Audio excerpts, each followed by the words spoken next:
have our usual panelists, of course, Jane, David, and myself, and Julie has left us some interesting topics to discuss. So I hope you enjoy it like we do as well.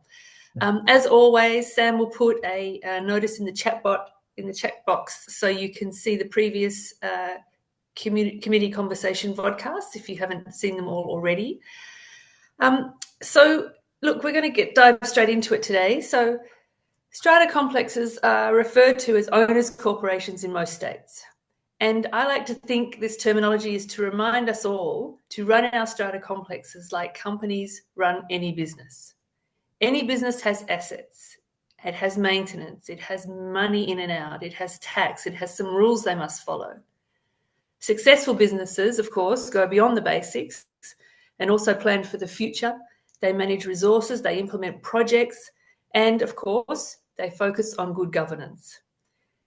There's been recent media regarding strata and strata managers, and it's revealed some less than ideal practices and some definite governance failures.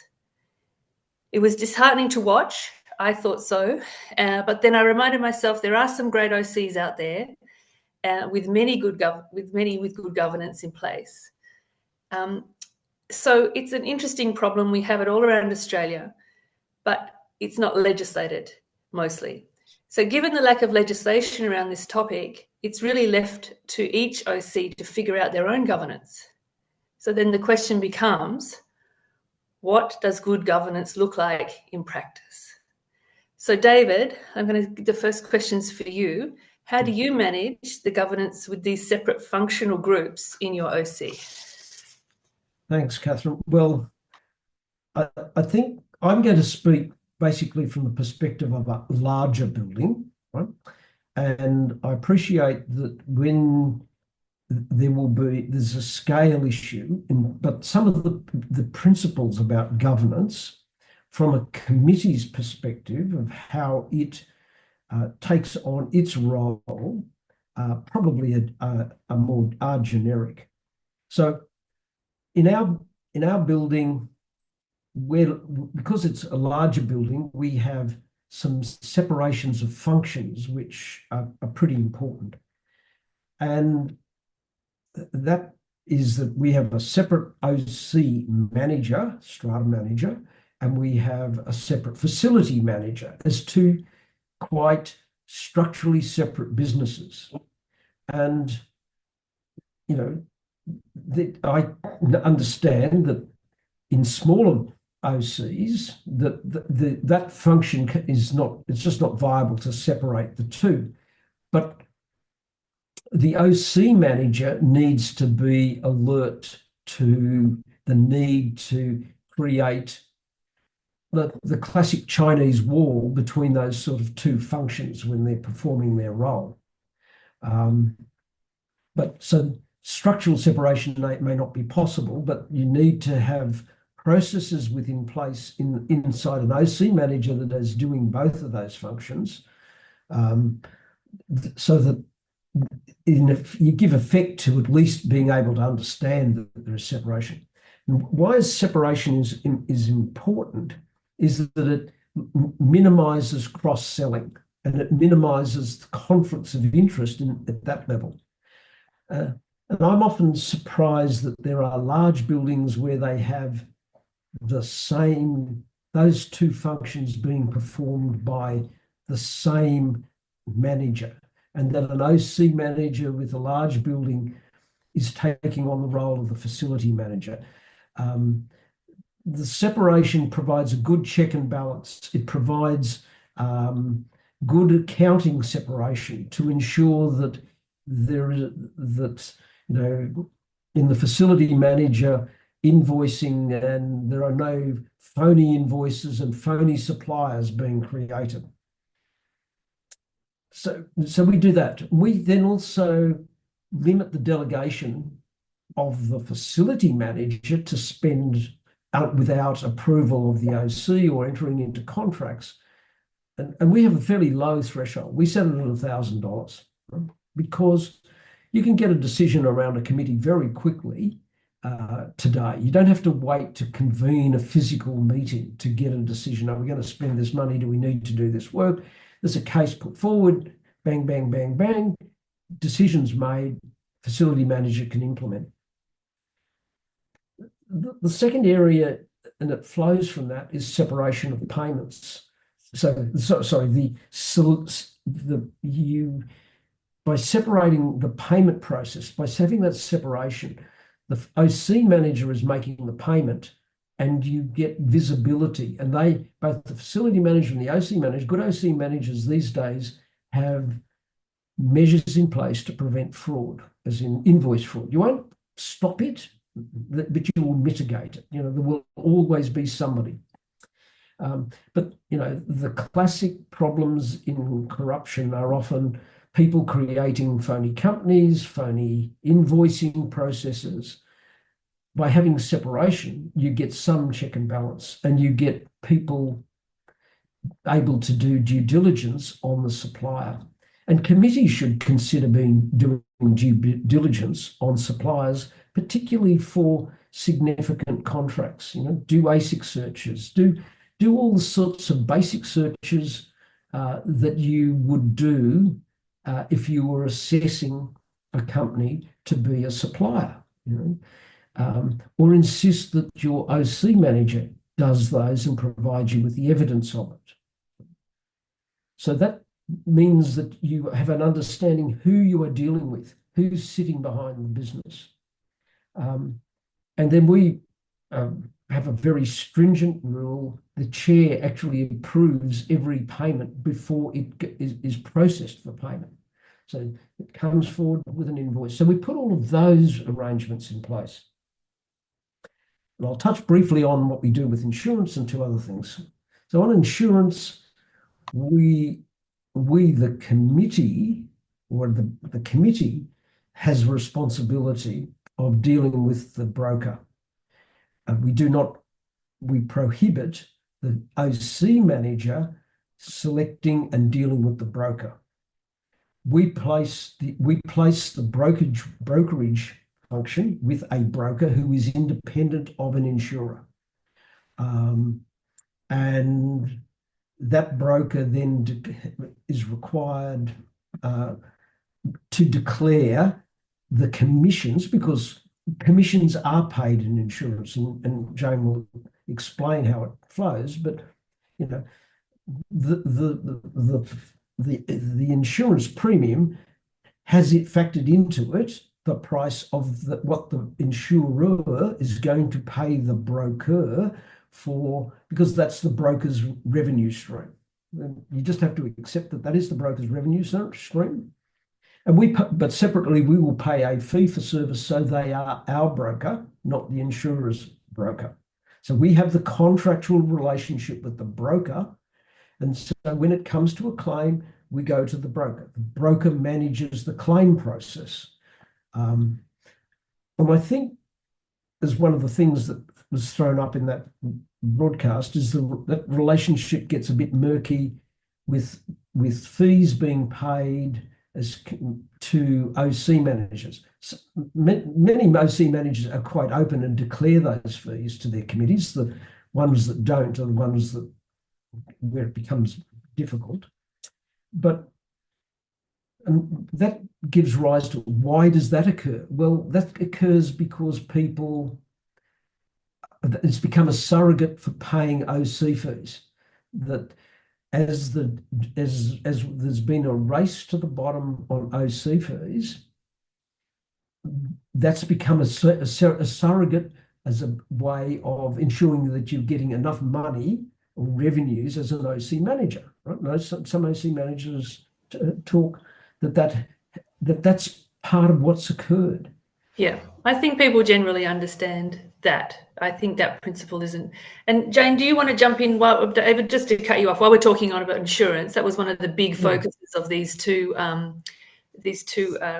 recent ABC programs. So Jane, because insurance is everybody has, like, all stratas have to have an insurance. They have to have insurance, like, it's not negotiable. So it's necessary. And owners often do leave it to the strata manager. David's building is obviously an exception. What can owners check on? What can they look for? What can they ask questions about to make sure they're informing themselves about insurance? Yeah, well, I think firstly you need to understand whether the quotes that are being put forward for you to consider, whether they are coming directly from an insurer or whether they are coming via a broker. Because there will be fees and commissions involved at those different levels. And one situation which can get a little bit murky is when a strata manager may put forward a quote from a direct insurer, an insurer that they're dealing with directly, and then they may also seek quotes. They may go to a broker and ask the broker, oh, can you get us some quotes as well? So they'll have this one that's coming straight from the insurer, then they'll have another document that has all the broker ones on there. Now, the thing is that the broker commission, the broker has to take that commission, which David referred to. And then the broker would be charging an admin fee on top of that. So when you're looking at it, you're not really comparing apples with apples, because there won't be a broker fee on the insurer one, but there will be a broker fee on the broker ones. So it does make it awkward. So what the owners need to be doing when they're looking at these or deciding which one is they firstly need to be aware that there may be different commission levels. Generally, the commission levels will be the same on this one, but it may be different there. So the strata manager may be picking up a little bit more by going direct, and they may be getting a less commission when they go via the broker. Not always, but sometimes. So with that in mind, it's just to be aware of that, and to the other thing too is that the managers, if they are presenting two documents, the managers are not authorised to give advice. Okay, so they can give general advice, but it's a bit murky what's general, what's personal. So what they really need to do, you need to be aware, how is that manager going to present two documents and then say, now you make your minds up? And they go, but what's the difference? They'll be falling over trying not to give advice. It's going to get very clunky. So that's probably something that the owners need to be aware of. Don't just take it of, oh yeah, here's a couple of quotes. The broker's one's more expensive, the other one's a bit cheaper, we'll go with that one. That's probably not the way to go. And the other thing too is just to ask questions about the cover. So if you are looking, there might be some options in the policy. You may have been, for example, they might have optional floating floors cover where something else is included automatically. It's that kind of thing. If you're not sure, anyone should just put their hands up and not be afraid of feeling like, oh, it looks like everyone else understood it, but I didn't. I think they should not be afraid to ask and say, why are we paying for floating floors cover as an optional when the other policies we've got are including it standard? How much is that costing us? That sort of thing. Is it possible for the owners, when they are seeing those documents, to do like a little spreadsheet that does compare apples with apples in the end? Or is it just so different? Each policy is so different, it's really hard. Yeah, the brokers, many of the brokers now, the brokers who specialise in strata understand that this is a scenario that comes up. And so they will often have a comparison table, but they can't put every single part of the policy in that comparison table. So I would suggest that to have a good understanding of the particular features of your building, and the things that are the sore points or the delicate points, and make sure that the cover that you've got is appropriate.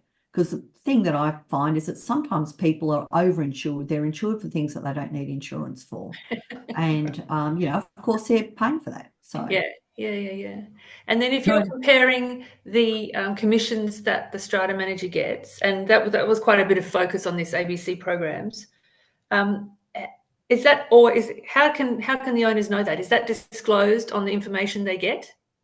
It should be now. It's coming into law now that, that these need to be disclosed. The commissions do need to be disclosed, and they will generally disclose how much the broker fee is, how much the broker receives, and in most cases it's 20%.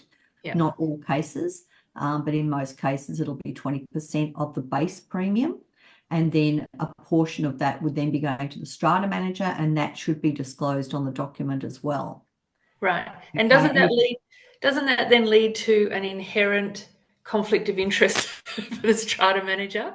Well, yeah, that's sort of where I sort of very, cheekily threw in the idea of them putting up two different documents, because it's very easy for them to that conflict of interest is if you're going to one insurer that gives you a higher commission, then there could be a conflict of interest. But I think that firstly, they're not allowed to give advice. So if they are trying to sort of direct you a little bit down one path, you'll have to check if there is a conflict there. Okay. And you may have to ask those hard questions. So why are you suggesting this? Why is this one this much better? The important thing for everyone to understand when you are buying insurance, and this is any insurance, okay, is the reason that you are purchasing insurance is for your right to make a claim. Yep. Right. Okay, it's such a simple concept that people forget. They think of it as being a grudge purchase where they have to pay the money. But if that policy isn't fit for purpose, then they haven't gone very well with that. So you need to ask about the claims handling and the claims process and things like that. Do we contact them directly? Does the strata manager look after it? How much will the strata manager assist us with a claim? All of those sorts of things need to be understood, or just have those hard discussions.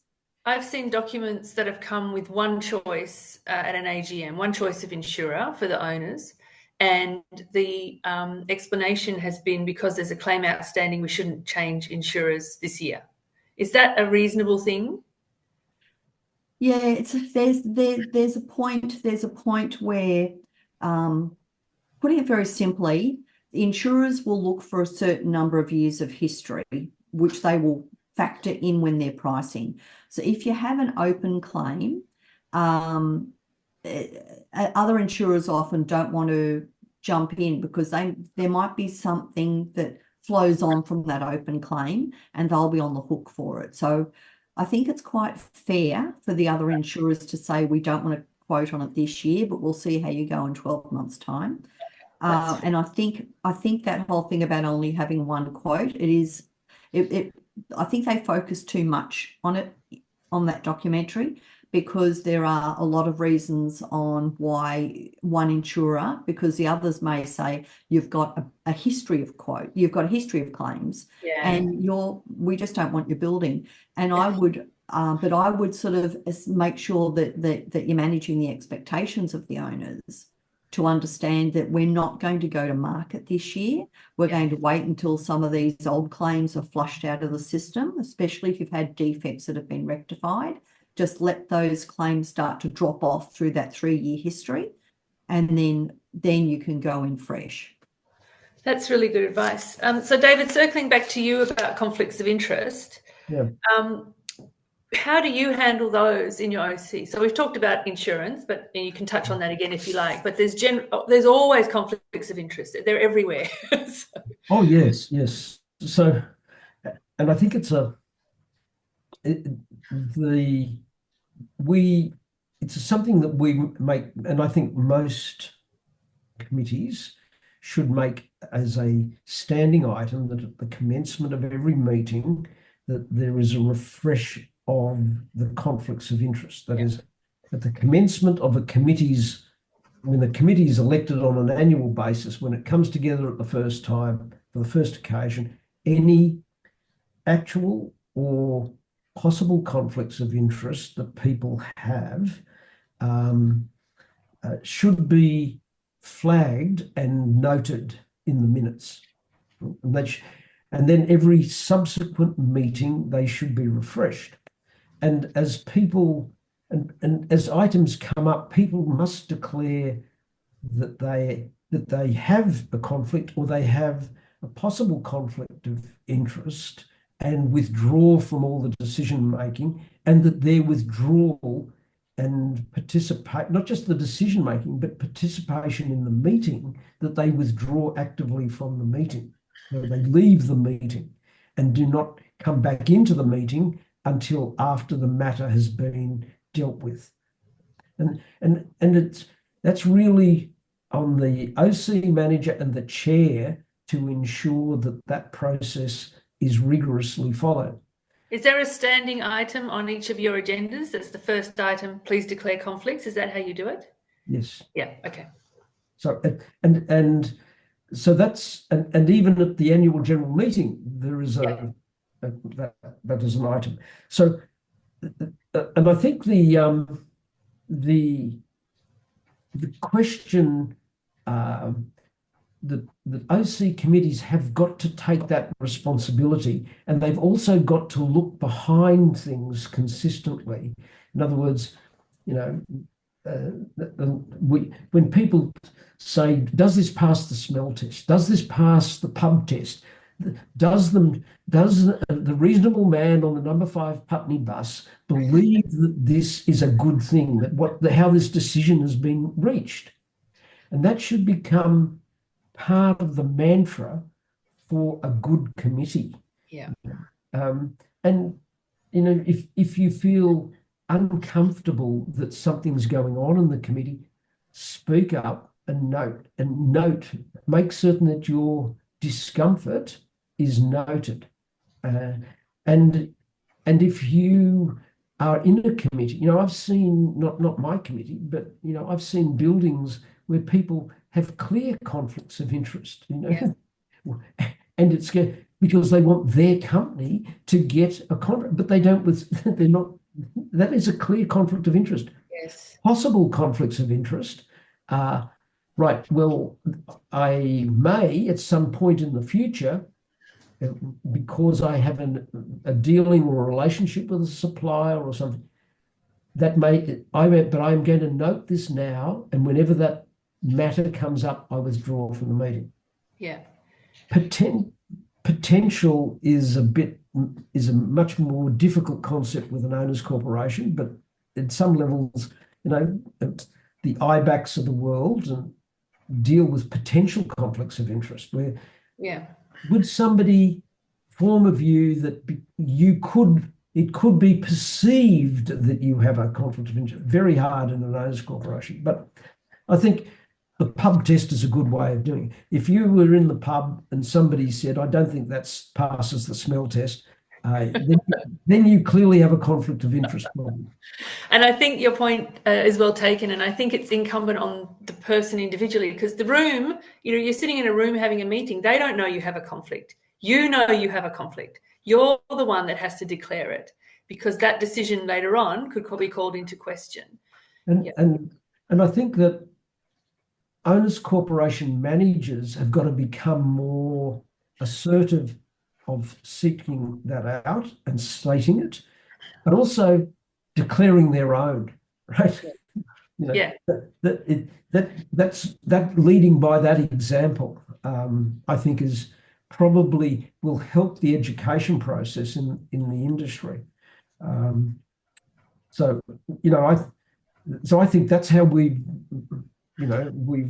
trying to deal with it. You will always, it's one of those great ethical dilemmas, and it's so easy to forget it, but it needs to be top of mind at the beginning of every meeting and refreshed on it consistently. Yeah, I think that's really good practice. David, just circling back to one thing you said at the beginning was about checking contracts and checking bills and so on. So I find as a treasurer myself, that's the one area that I love checking all that stuff, because you see so much in the bills, you see so much in the contracts that are not accurately charged, or even looking at electricity bill, I've seen bills with the wrong meter number on them, and the OC's been paying it for the last 10 years and not noticing. So I've seen all that kind of stuff. So so you said your chair was the person responsible for checking those, but normally it would be a treasurer. So how does it work? Well, in Victoria, we don't have those designated roles. Oh, okay, right. Sorry. Yeah, okay. So in our case, we made a decision, and our OC manager has the ability that their system pushes to the chair an advice that there are invoices for payment, and she's a very diligent legal background, so she goes through and checks all of those details. And yes, we have picked up that people have miscoded the wrong, assigned it to the wrong owners corporation. But then it's at that point you can say, send it back, no, rejected for this reason. And there'll always be human error, right? There's always, but somebody has to check it. That's right. I think the important thing is when you're setting up contracts is doing the due diligence as a committee as to who is standing behind this business. And you need to have in your contracts with your major suppliers statements about commissions and termination. Yeah. That's often forgotten, isn't it? Termination. That's right. And secret commissions or commissions and so forth just lead to really bad practices. Yeah. And really should be top of mind at all times. And we've included them in major contracts. It's a summary dismissal, basically. Yeah, right. And Jane, have you handled that the same in your experience? I have to apologise. I was just trying to answer a question on the chat. Oh, on the chat. Oh, sorry. Yeah. Yes. Okay. And so sorry, what was that question again, Catherine? And then we're we may be able to come back. We're talking about governance of payments and governance of contracts and making sure that they've got termination clauses and commission disclosures. Yeah, well, I mean, from an insurance perspective, it's because I worked in broking, we probably wouldn't be seeing that so much. It would be through the insurers who are using contractors and things. But if that's okay, I'll just come back to David here has put in a question that says if we have separate villa units on a site and they have home and contents insurance, what insurance is typically required for protection of the common property? May I answer that? Please do. Yeah, so if you have typically more than 3 units or more, it means that whether you're not aware of it or not, you are part of an owners corporation, and that means that there is common property. Now, how you're able to get insurance on your villa units, house and contents separately is a bit of a mystery. It might depend on how it has been explained to your house and contents insurers. I am aware that if you contact some of the direct insurers and you explain that you're in an owners corporation, they will say this product is not suitable for you because they are aware of the exposure of common property. So if you are in Victoria, David, I think you may need to just check how you are insured and maybe check with your insurer. But if you have somehow arranged that, then you will need to obtain some common property insurance somehow, but that's not even as easy to do because you'd be looking for the underground infrastructure as well as just the common property liability. Oh, that's a good point. Good. Okay, well, we're getting... David, here you go. Yep. Oh, sorry. I just have one question for Jane, and that really also because it flowed out of that ABC program. I think it flowed out of that. And that is really in terms of the financial services sector and where the broker and the insurer are not structurally separated. I mean, how do the regulations now address that issue? Because that was one of the things I thought that was being thrown around. So, okay, so when you're talking about the broker and the insurer not being structurally separated, suppose I'm assuming you're referring to the fact that Steadfast owns CHU, yes, and as well as a few other entities or has shares in, and they also own some insurance brokerages. Yeah. Yeah. Those businesses, those entities are operating their own business management, and Steadfast is the umbrella. And I think that you would have probably people on the board from Steadfast of those different entities, but they don't necessarily connect. Right. So they are trying to create structural separation between those functions. Yes. Right. Yes, they are. Yeah, thanks. And I think there's just one thing, and really I touched on the beginning, which is I think as an industry, OC managers have got to start to think through, can I be a real estate agent? Can I be a letting agent? Can I be a facility manager? And as a facility manager, can I also have interests in then key engineering functions that are delivered, right? There is so much vertical integration and horizontal integration that has gone on. I understand why, but I think that's a key element that the strata industry is going to need to tackle and come to terms with, which has occurred in the financial services industry, definitely post-Hayne, that people in this industry have yet to be challenged on that. And I suspect that may be one of the things that rolls out of this whole discussion that program has elicited. Yeah, David, sorry, Catherine, I just want to say I really liked your comment about your suggestion about declaring conflicts of interest at the start of meetings. And it might be something that I don't think the strata industry does very well, but it might be good for everyone to declare that some of the conflicts are disclosed in a financial services guide, but that's a separate document. So it might be a good thing to be declared up front.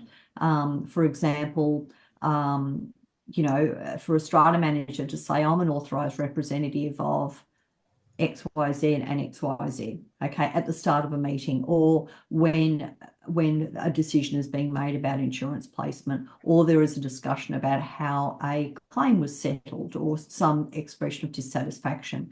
I think it would be good for them to disclose that at the time, because it's very easily forgotten.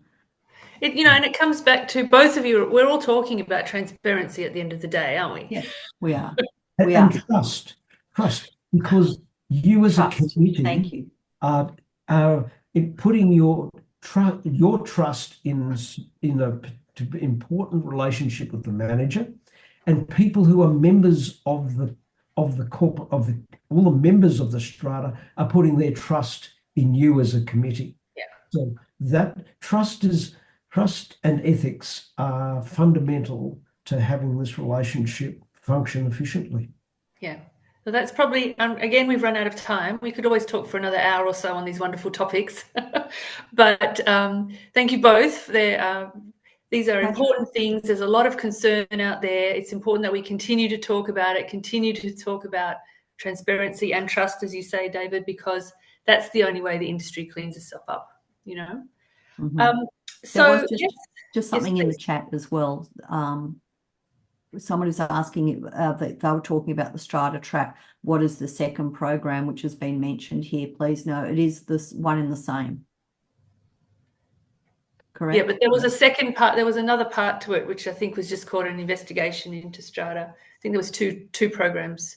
Oh, right. Okay. Yeah. Cool. Okay. Well, we'll wrap it up. Anything from you, David, to finish off? No, I'm fine. Thank you very much. For any WA people, there's a consultation period just opened for our 5-year strata law review. So that's very exciting over here. So the government wants to hear about how we can fix the legislation. So please do put some submissions in, and we'll see you all next month. Okay. Thanks, Catherine. Thanks, Jane. Thanks, David. Thank you. Please check out the Owners Corporation resources via the links in the chat box. And this webinar's recording and previous episodes are available at that link in the chat box as well. Have a great weekend, everybody. See you guys. Thank you. Bye-bye. Great podcast. See ya.